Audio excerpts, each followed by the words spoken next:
ऊपर रख दूं, 25 गोटी का खरगोश बना के खरगोश के कलर में पेंट करके किसी झाड़ी में छुपा दूं, इधर से कुत्ता को इंडिकेट करूं, वो कुत्ता मिट्टी के बने हुए खरगोश को कैच करो, तो मिट्टी के खड़हा को कुत्ता कैच करेगा? बिल्कुल नहीं। मिट्टी के चूहा को बिल्ली कैच करेगी? बिल्कुल नहीं।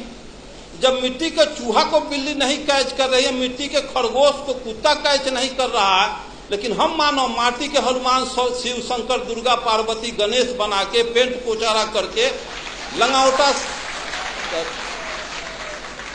लंगावटा साया सारी ब्लाउज पहना के हम कर जोड़ के गिड़गिड़ाते हैं कि हे हनुमान जी, हे दुर्गा जी, हम पर कृपा करो।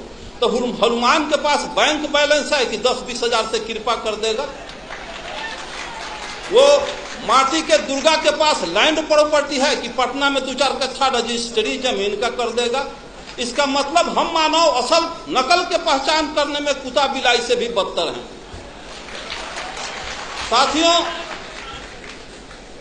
आप अच्छी तरह से जानते हैं व्यवहार में, लेकिन ज्ञान के अभाव में हम रियलिटी पर नहीं पहुंच पाते हैं।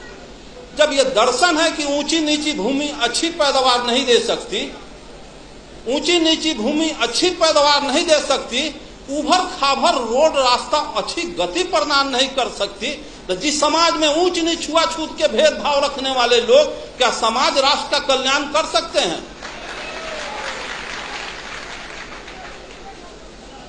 ब्राह्मणवाद का सबसे बड़ा हथियार शराब और वरदान। ऐसे क्यों हो गया? तो फलाना ऋषि का शराब था। ऐसे क्यों हो गया? तो फलाना ऋषि का वरदान था। शराब और वरदान में पूरा 90% बैकवर्ड आकंठ डूबा हुआ।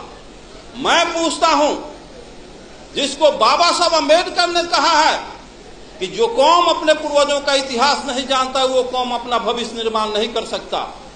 एक्चुअली मार्क्स ने कहा है कि पॉलिटिकल पावर, मार्क्स ने कहा है कि Marx told that revolution engine of history, क्रांतियां इतिहास की इंजन होती है। भारतीय परिवेश को समझा, यहां 3 बीमारी थी और बीमारी के पहले डॉक्टर दवा का इन्वेंशन नहीं करता, बीमारी के बाद दवा बनती है। भारत में 3 बीमारी है जिसका नब्ज पहचानने का काम ज्योतिबा फुले, पेरियार रामास्वामी नायकर, बाबा साहब अम्बेडकर और जगदेव प्रसाद ने किया। और जर्मनी में, इंग्लैंड, फ्रांस, रूस, चीन में 2 बीमारी थी। और पूंजीवादी और सामंती व्यवस्था, यहाँ जातीय व्यवस्था भी, ब्राह्मणवादी व्यवस्था भी है। इसलिए यहाँ का मार्क्सवाद बाबा साहब अम्बेडकर, लेनिन, जगदेव प्रसाद। तो मैं पूछता हूं कि जब ऊंची नीची भूमि अच्छी पैदावार नहीं दे सकती, उसी तरह से इतिहास जानो। 712 ईस्वी में अरब के ब्राह्मणवाद का यही तकाजा है, यही बहुत बड़ा कि शिव के त्रिशूल से बचवा, विष्णु के चक्र से बचवा, इंद्र के वज्र से बचवा, जम के दंड से बचवा, लेकिन पंडित जी के शराब से न बचवा। चंद्रलोक पर भी चले जाओगे, धह लकड़ी लेखन जड़ जाओगे। तो 712 इतिहास देखो, 712 ईस्वी में अरब के मोहम्मद बिन कासिम 6000 पलटन लेके सिंध के दाही राजा पर हमला बोल दिया। दाही राजा की 60,000 पलटन धूल चाट के हार गई। 1026 में मोहम्मद गजनी 30,000 फौज लेके पंजाब, राजस्थान होता गुजरात पहुंचा। वहां ब्रह्मवाद के प्रबल दूत सोमनाथ के मंदिर को ध्वस्त कर दिया। 3 लाख क्षत्रिय सेना हार गए। हिस्ट्री में पढ़ा था, सभी देवी देवता सोने चांदी के थे। 80 को खच्चर, गधा, हाथी पर गजनी, सभी शिव, शंकर, दुर्गा, पार्वती को सोने चांदी को ढाह के मार मुकदर के कचूमर निकाल के ले गया अफगान। फिर पानी 1193 में गोरी के 12,000 फौज के सामने पृथ्वीराज चौहान के 80,000 फौज धूल चाट के हार गई। सभी मंदिरों को ढाह दिया, देवी देवता कबाड़ के ले गया। फिर पानीपत की पहली लड़ाई 1526 में त्राइन के युद्ध में बाबर के 12,000 फौज के सामने राणा संगा की 60,000 फौज धूल चाट के हार गए। तो एक तरफ कहते हो कि शिव के त्रिशूल, विष्णु के चक्र, इंद्र के वज्र, जम के दंड से बचोगे, पंडित के शराब से न बचोगे। तो 712 में हार गए, 1026 में हार गए, 1193 में हार गए, 1526 में हार गए। देश गुलाम हो गए, देवी देवता लूट गई, बहु बेटी लूट गई, मार के गजरा मुल्ली की तरह काट दिया गजनी।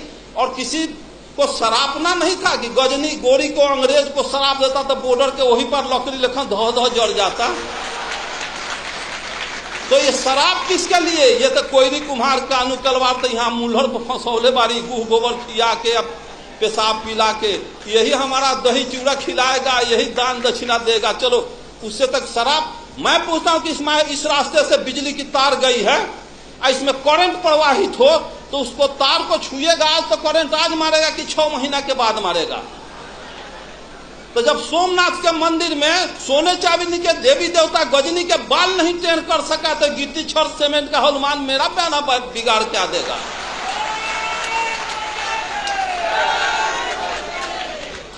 और यहाँ के मूलवासियों का एक ही उपाय है जो मेश्राम साहब का तो सुने ही हैं और सुनेंगे।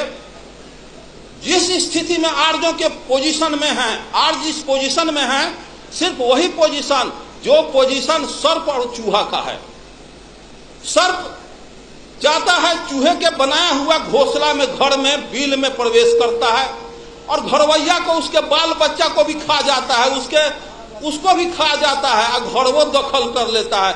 उसी तरह से यहाँ के आर्य बाहर से आया और यहाँ के मूलवासी घरवैया को खा गया, आज भी खा रहा है, घरवो दखल कर लिया। 90% बैकवर्ड गुलाम बना हुआ। इसको सोचना होगा, समझना होगा, जानना होगा। दुनिया के सारे लोग ब्राह्मणवाद के तिक्रम को समझ गए कि यहाँ के बैकवर्ड मूलवास अनुसूचित जाति के लोग नहीं समझे। 1945 में हिरोशिमा नागासाकी पर परमाणु बम गिरा तो ब्रिटेन के प्राइम मिनिस्टर चर्चिल का हृदय पिघल गया कि हिरोशिमा में, जापान में लाखों आदमी के निधन पर।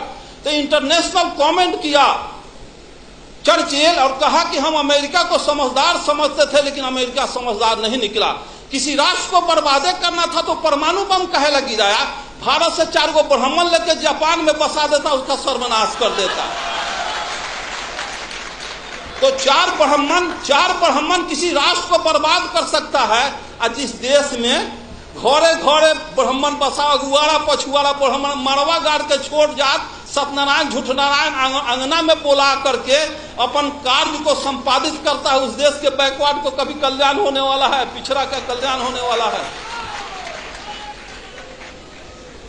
जब 1919 में ब्रिटिश सरकार अधिनियम 7 के तहत ब्राह्मणों को जज बनने पर प्रतिबंध लगा दिया और यह कहा कि इनके अंदर न्यायिक चरित्र नहीं होता है, तो ब्राह्मण के सारे तिक्रम को अंग्रेज मुगल समझ गए, लेकिन यहाँ के माँ आज तक मूलवासी नहीं समझे हैं, जिसका नतीजा 90% 85% होने के बाद भी 10% सवर्णों आर्यों का हम चमचागिरी कर रहे हैं।